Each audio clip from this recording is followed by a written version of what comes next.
All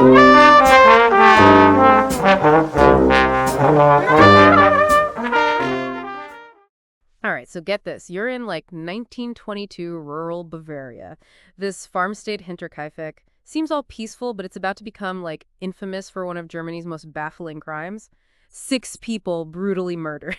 And the killer, gone, vanished without a trace. It's been over a century, and we're still trying to piece this whole puzzle together using like old police reports and witness testimonies, investigations spanning decades. So, are you ready to take a deep dive into the Hinterkaifeck murders? You know what's really kept this case alive in our memory? I think it's not just the brutality.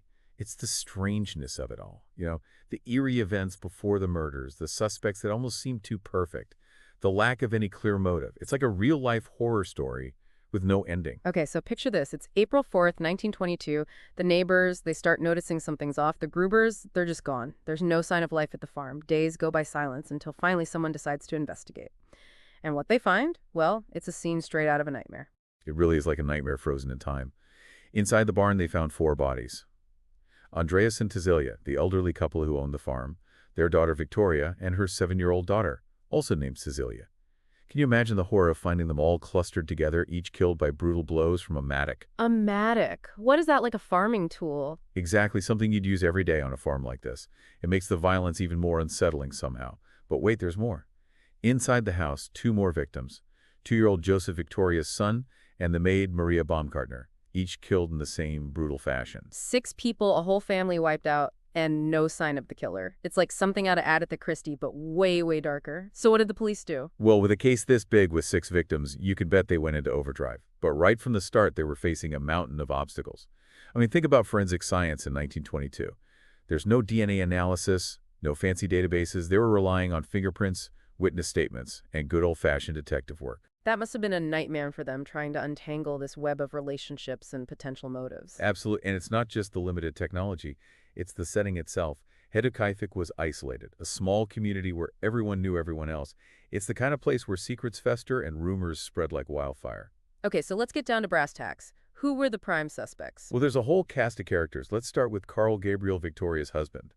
Now, he was officially declared dead in World War I, but get this. Rumors were swirling that he might have survived and secretly returned to the area. Hold on, so the husband presumed dead might actually be alive? That's twist number 1 right there. Here's twist number 2. Remember little Joseph, Victoria's son? Well, the rumor mill was churning out stories that Joseph wasn't actually fathered by the deceased Carl, but by someone else entirely. Okay, now we're talking motive. If Carl did come back and discovered this, jealousy, rage, you can see how things could escalate. It's a classic love triangle, right? But wait, because there's another potential father in the mix. A neighbor named Lorenz Schlittenbauer. Seriously, so we've got 2 possible fathers for Joseph, both with potential motives. This is getting complicated fast. And it gets even more complicated because Schlittenbauer seemed to know things about the crime scene that only the killer would know. He claimed that the perpetrator tried to bury the bodies in the woods, but the ground was too frozen. That detail, only someone at the scene would know that. Okay, that is seriously suspicious. But before we get too deep into Schlittenbauer, I have to ask, what about robbery? Was anything stolen from the farm? Nope, not a single thing. They found a significant sum of money untouched in the house. So if it wasn't about money, what was it about? Revenge, maybe? A family feud? This is like peeling back layers of an onion, and every layer just makes your eyes water more. So who else were the police looking at? Well, remember the previous maid, Christens Rieger, the one who fled the farm 6 months before the murders, claiming it was haunted. Oh, yeah, she said she heard weird noises and footsteps in the attic. Right? She was convinced something evil was going on at Hinterkaifeck, and she had her own suspicions. One of the people she pointed to was a man named Georg Siegel. Now, Siegel had been briefly engaged to Victoria before the war, and there were rumors that he was still obsessed with her. So another possible love triangle. This family had more drama than a daytime soap opera. It certainly seems that way. And Rieger also had her suspicions about the Bickler brothers, Anton and Karl. Anton had worked on the farm and knew the layout well, and Rieger claimed he had made disturbing comments about the family. Okay, so we've got the supposedly dead husband, the jealous neighbor, the obsessed ex-fiancé, and now these creepy brothers.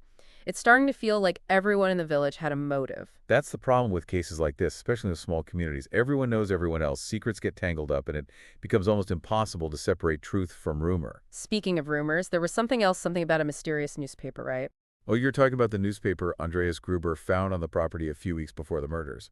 He didn't buy it, and no one in the area subscribed to it. It was like it just appeared. Okay, that's creepy. It's like a bad omen straight out of a horror movie. And it gets even creepier because Gruber also found tracks in the snow, leading from the woods to a broken door lock. Someone had been there watching the farm, lurking in the shadows. Oh man, that gives me chills. It's like they were being stalked, hunted. And remember little Casilia Victoria's daughter? Well, just before the murder, she told a school friend that her mother had fled the farm in the middle of the night after a violent argument. Now, no one knows for sure who this argument was with, but it adds another layer of mystery to the whole affair. Okay, so we've got strange occurrences, a family seemingly living in fear, and a long list of suspects with tangled relationships and possible motives. Where do we go from here? Well, before we jump to any conclusions, we need to dig deeper into the evidence, analyze the theories, and try to separate fact from fiction. This Hinterkaifeck case, it's like a spider web. The more you pull at one thread, the more entangled you get. We've got all these strange happenings leading up to the murders, and then a whole lineup of suspects, each with their own secrets and possible motives. It's enough to make your head spin. It really is a puzzle, isn't it? And like any good puzzle, we need to look at all the pieces, even the ones that seem insignificant, to see the full picture. Let's go back to those eerie events before the murders for a second. The previous maid fleeing the farm convinced it was haunted. Footsteps in the attic, unexplained noises. Could these actually be supernatural phenomena, or is there like a more rational explanation? Part of me wants to believe in ghosts, but then the skeptic in me kicks in. Maybe it was just the wind, old pipes things settling in an old farmhouse. But then there's that mysterious newspaper. It's not like someone just tossed it in the yard. It was placed there almost like a calling card. Right, and to me that suggests intentionality. Someone wanted Andreas Gruber to find that newspaper. But why? Was it meant to, intimidate him? Or was it a diversion, a way to draw attention away from something else? And then there are those trips in the snow leading to the broken door lock. It's like the killer was casing the place, watching the family. It sends shivers down my spine just thinking about it. It definitely creates a sense of dread, doesn't it? This family wasn't just murdered, they were stalked, hunted. And what about young Cecilia's story, the one about her mother fleeing the farm after a violent argument? If that's true, it suggests that there was already tension, conflict within the family, even before the murders. So maybe the killer wasn't some outsider lurking in the shadows, but someone closer to home. Someone who knew the family's routines, their vulnerabilities. That's definitely a possibility. And it brings us back to those prime suspects. Let's start with Carl Gabriel, the supposedly dead husband. If he did survive the war and returned to find his wife with another man and a child that might not even be his place, it's not hard to imagine him snapping. Right, but if he was the killer, why stay at the farm for days afterwards? Why not just flee the scene? That's the question, isn't it? And it's a question that applies to almost all the suspects. Was it a matter of convenience? Were they stranded? Or was there something more sinister at play? Maybe they wanted to make it look like the family was still alive. Throw off the investigation. It's a good theory, and it also makes you wonder about the psychology of the killer. Were they trying to maintain a sense of normalcy in the face of this horrific act? Were they delusional, or was it a cold, calculated attempt to cover their tracks? Okay, so let's move on to Lorenz Schlitterbauer, the neighbor who supposedly knew about the attempted burial. Did he have any alibi for the time of the murders? Well, his alibi was shaky at best. He claimed he was at home, but no one could corroborate his story. And then there's the fact that he had a motive. He was allegedly in love with Victoria and might have even been Joseph's father. So we've got motive, opportunity, and suspicious knowledge of the crime scene. It seems like Schlittenbauer is ticking all the boxes. He's certainly high on the list of suspects, but let's not forget the others. George Siegel, the obsessed ex-fiancé. He's another one who fits the profile. He had a history of volatile behavior, and according to witnesses, he was seen in the area around the time of the murders. But did they ever find any physical evidence linking him to the crime scene? Unfortunately, no. And that's the problem with this case. There are a lot of suspicions, a lot of circumstantial evidence, but no smoking gun. What about the Bichler brothers? Did the police ever, seriously consider them as suspects? They did investigate them, yes. Anton in particular drew their attention because he knew the layout of the farm so well. But again, they couldn't find any solid evidence to link them to the murders. It's almost like the killer vanished into thin air. It's incredibly frustrating. It is, and it's one of the reasons why this case continued to fascinate people. We have all the elements of a classic whodunit, a secluded location, a brutal crime, a cast of suspicious characters. But the missing piece, the killer's identity, remains elusive. So are we saying that all these strange occurrences, the haunting the newspaper, the tracks in the snow, were just red herrings, distractions from the real story? Not necessarily. I think they add to the complexity of the case. They create a sense of unease, of something being deeply wrong at Hinterkaifeck. And they might even point towards a specific type of perpetrator. What do you mean? Well, if we consider the possibility that the killer was someone familiar with the farm, someone who knew the family's routines, then these strange occurrences might have been their way of unsettling the victims, of asserting their control. It's almost like a psychological game. Okay, that's a terrifying thought. It's like the killer was playing with their prey, letting them know they were being watched, hunted. Exactly. And it adds another layer of darkness to this already chilling case. So what about those other suspects, the Gump brothers, the Thaler brothers? Were they ever cleared? The Gump brothers, well, their involvement in other violent crimes certainly made them persons of interest. And their own sister even accused them on her deathbed, claiming they had confessed to the Hinterkaifeck murders. Wow, that's a bombshell. But was there any evidence to back up her claim? Unfortunately, no. And by the time she made this confession, the Gump brothers were already dead. So it became another dead end, another unanswered question. And what about the Thaler brothers, the one the maid suspected of asking too many questions about the family? They were questioned, of course, but their alibi chitted out, and there was never any concrete evidence to link them to the murders. It's like every time the police got close to cracking this case, they hit another brick wall. It's almost as if the killer was one step ahead of them the whole time. That's a distinct possibility. Remember, we're talking about rural Bavaria in the 1920s.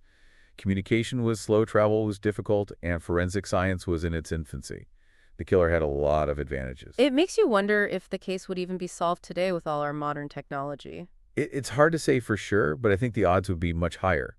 DNA analysis, for example, could have been a game changer. So if we were to apply modern investigative techniques to this case, where would we start? Well, I'd start with the crime scene. A thorough forensic examination using the latest technology might reveal trace evidence that was missed back in 1922. What about the suspects? Would we focus on any particular individual? I think it's important to revisit all the suspects, re-examine their alibis, their motives, their connections to the victims.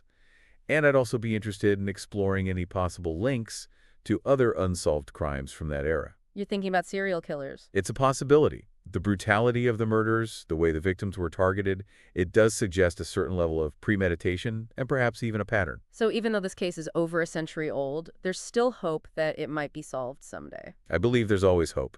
New evidence can emerge, new technologies can be applied, and sometimes it just takes a fresh pair of eyes to see something that was overlooked before. That's a reassuring thought. So after diving deep into this case, what do you think, what's the most likely scenario? Who do you think killed the Gruber family? I have my suspicions, of course, but I'm not ready to point fingers just yet. I think we need to keep an open mind, consider all the possibilities, and let the evidence lead the way. And what about the paranormal aspects of this case, the haunting, the strange occurrences?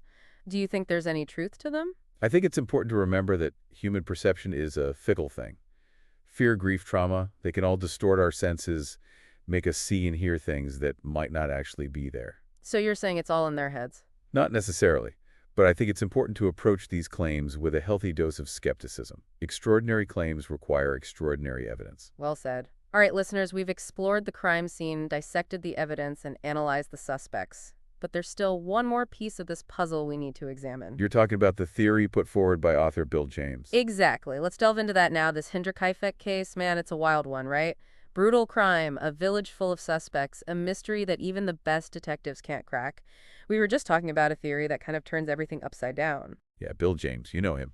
Author, baseball stats guy, he's got this idea about Hinterkaifeck. He thinks maybe the killer wasn't even from the village, maybe not even from Germany. Wait, hold on, an international man of mystery now? Come on. It's a bit like that. James thinks this guy Paul Mueller, he was a German immigrant, suspected as killing whole families in America, that he might be our Hinterkaifeck guy. Okay, that's pretty out there. How do we even get from Mueller to a farm in Bavaria? Well, look at Mueller's past. Born in Germany, moved to the U.S., suspected of all these brutal murders in the early 1900s. And here's the thing. Those American murders are kind of similar to Hinterkaifeck. Similar how? The victims, families on isolated farms. The murders themselves, super brutal, head injury, blunt force. And get this, sometimes, just like at Hinterkaifeck, the killer hung around for days after. Okay, that's creepy for sure. But do we even know Mueller came back to Germany? Nobody knows for sure. But there's no record of him dying in America.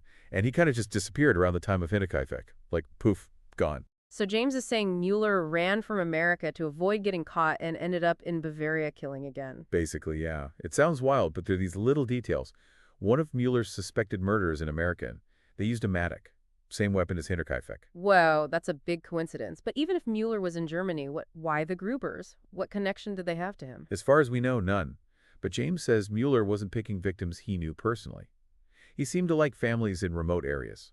You know, vulnerable, easy targets. So less about motive, more about opportunity. That's James's take. He thinks Mueller was a psychopath, Obsessed with killing, anyone who fit the profile was fair game. Man, that's a scary thought, like a monster hiding, waiting to pounce. Killing, yeah, adds a whole other level to Hinterkaifeck.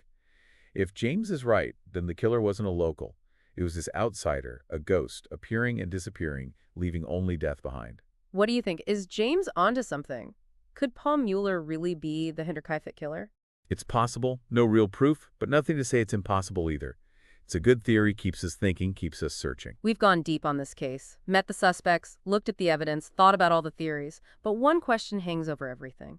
Will we ever know who killed the Grubers? The million-dollar question, right? I wish I had a crystal ball. But here's the thing.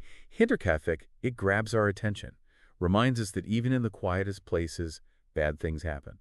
And sometimes, the mysteries we don't solve are the most disturbing. It's true, we may never have all the answers, but we keep looking, we want to understand. That's what keeps us going. So, listener, as you think about all this, what sticks with you? What part of the puzzle will you keep thinking about? Is there a suspect, a theory, something that just won't go away? Hinterkaifeck might be over 100 years old, but the questions it raises, that chill you get thinking about it, those are timeless. Thanks for joining us on this journey into the heart of a true mystery. Keep searching, keep asking questions, and until next time, stay curious.